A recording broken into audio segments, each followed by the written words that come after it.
Last July, the whole world took notice when Prince George was born in England. He is said to be the child of destiny. His future has been decided. He is third in line to the British throne, and one day will be king. We all seem to be fascinated by the traditions and pageantry of royalty.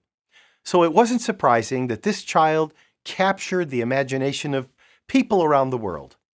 Every detail of his life will continue to make the news in the years ahead. But here's something I bet you hadn't thought about.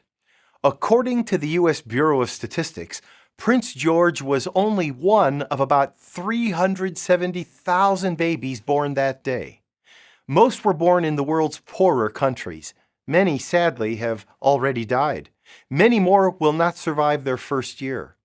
Those that do will grow up in poverty, knowing only hunger and misery. Some have the misfortune to be born into one of the world's war zones, and their childhood memories are destined to be filled with fear and uncertainty. That is a sad fact about life today. But thankfully, that is not the whole story. About 2,000 years ago, another king was born in Bethlehem. Unlike Prince George, he was born into humble circumstances, and only a few people noticed his birth. But the birth of this baby changed the destiny of every human being who has ever lived.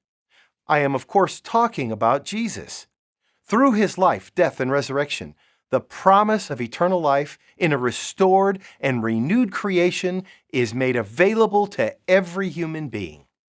To God, every human life is precious. Every baby born is a child of destiny. He loves his creation and is aware of every aspect of it. Jesus told us not even a sparrow lives and dies without God being aware of it. He added, "Don't be afraid. You are worth more than many sparrows." Through Jesus, every human being has become a child of destiny. And that is the core of the good news found in the gospel. I'm Joseph Tkach, speaking of life.